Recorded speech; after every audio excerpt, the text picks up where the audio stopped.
Saudara-saudariku yang terkasih, orang-orang Farisi adalah orang-orang yang tidak suka akan penjajah Romawi. Sementara mereka berupaya untuk menjebak Yesus, menempatkan Yesus dalam situasi sulit. Maka dengan sengaja mereka menanyakan suatu pertanyaan dengan mengajak orang-orang Herodian. Siapakah orang Herodian itu? Orang Herodian adalah sekelompok orang Israel juga. Mereka lebih terbuka terhadap penjajah Romawi. Terbuka dalam arti mereka mau bekerja sama dengan penjajah Romawi sejauh itu menguntungkan bagi mereka. Maka catatan mengenai diajaknya orang-orang Herodian ini menjadi penting, karena tujuan utama orang Farisi itu menempatkan Yesus pada dua pilihan. Engkau berpihak pada kami, orang Farisi yang tidak menyukai penjajah Romawi, atau engkau berpihak pada penjajah, diwakili oleh orang-orang Herodian yang dengan sengaja dihadirkan di sana. Ketika Yesus menjawab pertanyaan itu dengan mengatakan tidak boleh membayar pajak kepada Kaisar, maka ia akan segera dilaporkan oleh orang-orang Herodian itu yang mengambil keuntungan dengan membawa informasi itu. Sebaliknya, ketika dia menjawab boleh, maka dia menempatkan dirinya sendiri pada posisi berlawanan dengan orang-orang Farisi yang menentang penjajah dan sebagian orang Israel yang tidak suka dengan penjajah Romawi. Tetapi melalui bacaan ini kita diajak untuk merenungkan bagaimana Yesus tidak terjerat oleh pencobaan itu. Maka Yesus mengatakan, "Mengapa kamu mencobai aku?" Yesus justru bisa keluar dari pencobaan itu dan membalikkan pertanyaan itu kepada orang yang bertanya kepadanya, dan lalu membuat sebuah pernyataan dengan mengatakan, berikan kepada Kaisar apa yang menjadi hak Kaisar, berikan kepada Allah apa yang menjadi hak Allah. Pernyataan itu secara sederhana bisa dikatakan, saya tidak memihak kamu orang Israel, diwakili oleh orang Farisi. Saya juga tidak memihak kamu orang Herodian, penjajah Romawi, tetapi saya berpihak pada Allah. Yang layak kau berikan kepada Kaisar, berikan kepada Kaisar, tetapi yang pantas kau berikan kepada Allah, berikan kepada Allah. Persoalannya adalah bahwa di dalam kehidupan kita kadang-kadang tak begitu mudah bagi kita untuk membedakan dua hal itu. Bahkan seringkali mungkin kita justru mengacaukannya, menukarnya. Berikanlah kepada Kaisar apa yang menjadi hak Allah, berikanlah kepada Allah apa yang menjadi hak Kaisar. Maka kemerdekaan sejati itu diukur dari sejauh mana kita berhadapan dengan pilihan-pilihan di dalam hidup ini dan lalu memutuskan pilihan mana yang kita ambil dengan hati yang jernih.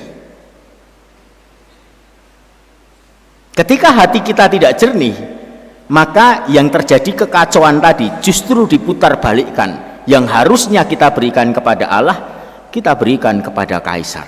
Sebaliknya juga. Suatu ketika ada seorang pria yang kaya raya, hartanya luar biasa, kaya raya tetapi dia rajin berdoa. Lalu ketika dia berdoa itu, dia berupaya untuk membujuk Tuhan. Membujuk Tuhan untuk apa? Untuk memperbolehkan dia pada saatnya dia mati nanti, dia diperbolehkan untuk membawa seluruh harta kekayaannya.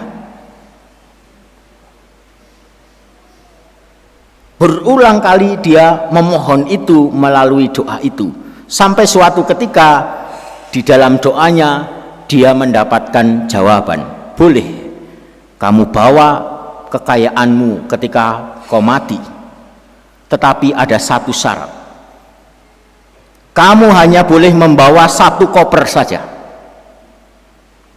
cukup 1 koper. Dia lega mendengar jawaban yang diterimanya di dalam doa itu.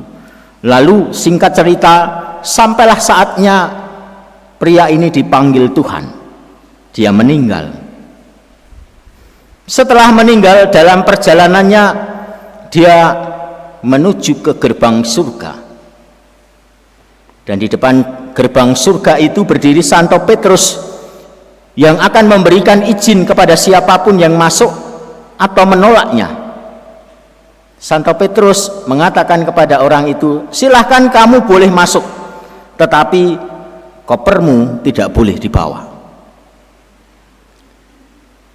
Si orang ini lalu menjelaskan, bagaimana mungkin saya tidak membawa koper ini, karena saya sudah mengadakan perjanjian dengan Tuhan, dan Tuhan mengizinkan saya membawa seluruh kekayaan saya dalam 1 koper ini.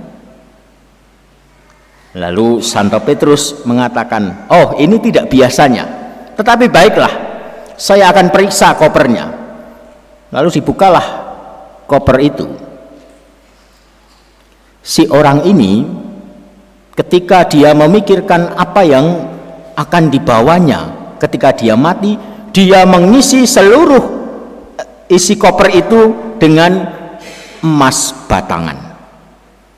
Dia berpikir bahwa dengan itu lalu dia akan membawa seluruh harta kekayaannya ketika dia mati. Ketika dibuka, orang ini masih melihat batangan emas itu ada di dalam kopernya. Tetapi ketika Santo Petrus memeriksa itu, membuka koper itu, lalu dia justru menertawakan orang itu. Untuk apa kamu datang ke sini? Berat-berat ke sini, berat-berat bawa koper, kamu isi dengan paving block. Padahal di sini di surga, lantainya baru saja dibereskan dengan emas murni dan dengan berlian. Kenapa kamu jauh-jauh ke sini hanya bawa paving block? Saudara-saudari yang terkasih, apa yang di mata dia masih terlihat sebagai emas batangan, bagi Santo Petrus itu hanyalah paving block. Apa yang sering kita lihat sebagai kekayaan di dunia ini, mungkin itu tak berarti sama sekali ketika kita memasuki kehidupan sesudah kematian. Maka seringkali orang berpikir bahwa bisa memberikan jaminan atas hidupnya dengan menggantungkan diri pada materi, pada kekayaan. Itu artinya apa? Memberikan apa yang mestinya diberikan kepada Tuhan kepada kaisar, kepada kekuasaan duniawi ini, kepada raja dunia ini. Saudari-saudaraku yang terkasih, kalau hari ini kita merayakan hari raya kemerdekaan negara kita, dan kita diajak untuk merenungkan tentang makna kemerdekaan sejati, kebebasan sejati, maka kita diajak untuk merenungkan bahwa sejak dari awal Tuhan menganugerahkan rahmat kebebasan itu kepada manusia, di mana itu tidak diberikan kepada makhluk yang lain. Kebebasan itu menjadi punya makna justru ketika kita memiliki pilihan. Maka Adam dan Hawa itu diberi pilihan. Silakan kamu ada di taman ini, Tetapi hanya satu syaratnya, kamu tidak boleh makan dari buah pohon itu. Kebebasan itu tidak akan ada maknanya ketika tidak ada pilihan. Tetapi kebebasan itu, kemerdekaan itu akan menjadi kemerdekaan sejati ketika kita bisa memilih dengan jernih apa yang memang mesti kita pilih. Dan seringkali pergulatan kita adalah membedakan antara kepentingan duniawi ini dengan kepentingan Tuhan. Kalau saudara-saudari pernah membaca sejarah gereja yang kemudian muncul gereja yang namanya gereja Anglikan, gereja di Inggris, ada satu orang kudus yang terkenal di tengah-tengah munculnya perpisahan gereja Anglikan ini dari gereja Katolik. Orang itu adalah Santo Thomas More. Kita tahu kisah tentang munculnya gereja itu adalah karena Raja Henry ke-8 ingin menikah lagi dan meminta izin kepada Roma, tidak diizinkan. Karena tidak diizinkan, maka Raja Henry ke-8 mengangkat dirinya sebagai pemimpin gereja di Inggris dan terbentuklah gereja Anglikan itu yang menyatakan diri tidak taat kepada Paus. Demi tujuan yang ingin dicapainya, maka ia meyakinkan para pembesar di istana untuk menyetujui tentang rencana pernikahannya. Termasuk salah satunya adalah Thomas More. Dia dipaksa untuk memberikan pernyataan bahwa tindakan raja itu benar untuk menikah lagi. Kalau tidak, maka dia akan menerima hukuman mati. Tetapi Thomas More mengatakan dengan penuh keyakinan, saya adalah hamba raja, tetapi saya lebih mengabdi kepada Tuhan. Maka karena raja memberikan pilihan itu, saya memilih untuk mati. Saudara-saudari yang terkasih, kepada hal apa kita memilih, itu ibarat kita menginvestasikan harta kita kemana. Orang bisa investasi kekayaan itu melalui apapun,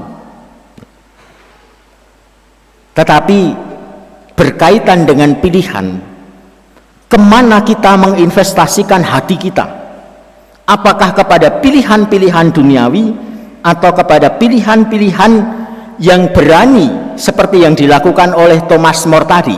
Bahkan ketika berhadapan dengan resiko menghadapi kematian, ia memilih yang menurut hati nuraninya benar. Bahkan di dalam katekismus gereja Katolik itu dinyatakan demikian, pemimpin suatu bangsa adalah orang-orang yang memang bisa menjadi sarana kehadiran kebijaksanaan Tuhan ketika dia menjalankan itu dengan adil. Maka terhadap pemimpin seperti itu kita wajib untuk menaatinya. Tetapi apabila pemimpin itu menyalahgunakan kekuasaannya dan lalu menggunakan untuk melakukan tindakan yang tidak adil, maka gereja bisa memahami kalau kita tidak taat. Itu kenapa hati nurani itu memegang peran yang lebih besar dibandingkan sekedar pilihan-pilihan pragmatis, pilihan-pilihan yang lebih menguntungkan. Orang Herodian adalah contoh orang-orang yang pragmatis. Mereka membela penjajah karena mereka diuntungkan dengan itu. Mungkin tanpa sadar di dalam kehidupan kita, ketika kita berhadapan dengan pilihan-pilihan, entah pilihan apapun, bukan hanya pilihan soal iman, tetapi pilihan-pilihan di dalam kehidupan kita yang harus kita putuskan, kita mungkin akan cenderung lebih mudah untuk membuat pilihan dengan pertimbangan-pertimbangan yang pragmatis. Apa keberuntungannya untuk saya? Apa manfaatnya untuk saya? Apa dampaknya untuk saya? Tetapi pernahkah kita mendasarkan pilihan-pilihan itu pada pertanyaan, apakah yang saya pilih ini seturut dengan kehendak Tuhan atau tidak? Apakah ini merugikan orang lain atau tidak? Apakah ini membuat orang lain merasa terganggu atau tidak? Alasan pragmatis seringkali adalah alasan yang berfokus pada diri sendiri. Artinya apa? Semua pertimbangan didasarkan pada apa yang aku butuhkan dan aku perlukan. Sementara pilihan bebas manusia ditegaskan melalui bacaan-bacaan hari ini. Orang itu sungguh mengalami kemerdekaan sejati kalau mendasarkan pilihannya bukan semata pada apa yang kubutuhkan, tetapi pada apa yang menurut hati nuraniku memang harus kulakukan. Mari kita mohon rahmat, semoga sambil memaknai anugerah kemerdekaan yang kita rayakan hari ini, kita pun makin dimampukan untuk membuat pilihan-pilihan di dalam hidup kita bukan hanya sekedar pada pertimbangan-pertimbangan pragmatis atau praktis, tetapi pertimbangan yang didasarkan pada kejujuran kita akan hati nurani, di mana Tuhan menuntun kita melalui hati nurani kita. Tuhan memberkati. Mari kita berdiri, kita perbaharui iman kepercayaan.